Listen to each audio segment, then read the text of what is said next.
With increased bus fares and reduced routes, people just may not be getting on board. This bus stop, like many in Milwaukee, is empty. Bus ridership at its lowest since 1970. You can see the collapsed roof in the back of the building where the fire started. Now, firefighters thought they had the blaze under control last night, but as you can see from the smoke still coming from the building, with this propane tank just a few feet from the school officials decided it just wasn't safe for students to be here. Those E85 patrol cars fill up for about $1 per gallon less than a car taking regular unleaded. And that's just the first change. They actually started setting up at 7 o'clock tonight, but MUSG has been planning this event since September, ordering all this food, getting the linens for the tables. Eager Scott Walker supporters are already gathered here at his campaign location at State Fair Park. It's the second time in just over a month that school administrators have closed North Callaway High School because of gas leaks in the building. Back in December, inspectors determined the gas was methane. Safety measures being used, keeping students from that area and not using open flames or welders or things like that we could go ahead and have school. But more tests that came in Tuesday told a different story. The test results came back and showed that it was actually propane gas that was leaking in the building.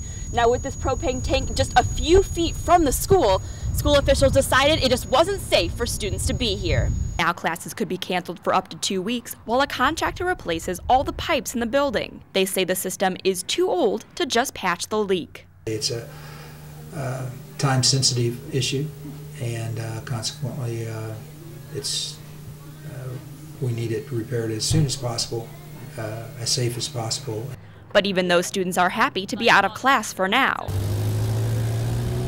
I mean, what kid wouldn't be getting out of school for an extended time, and it's not your fault. They're hoping they don't have to make up the days later. We have submitted a letter looking for some help from the Department of Elementary and Secondary Education to see how they can help us in that response.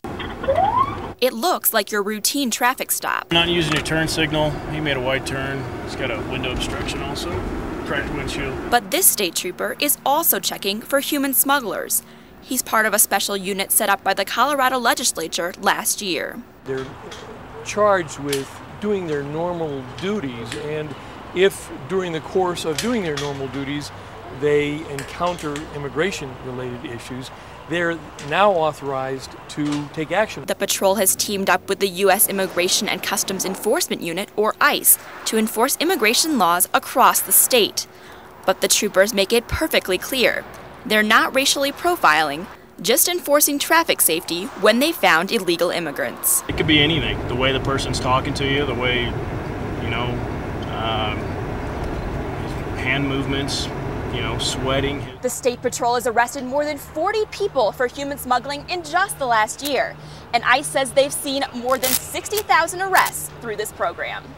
It acts as a force multiplier for us, and it ultimately ends up where we're able to enforce immigration law simultaneously and also help keep communities safer. And with 59 agencies across the country participating in the program, it's making the federal government's job a little bit easier. Liz Cohen, News 2.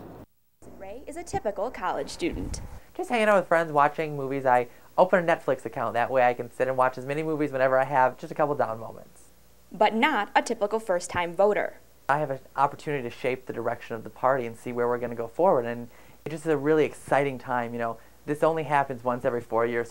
As a superdelegate, Jason is one of 796 free agents who can back either candidate for the nomination at the Democratic National Convention this summer.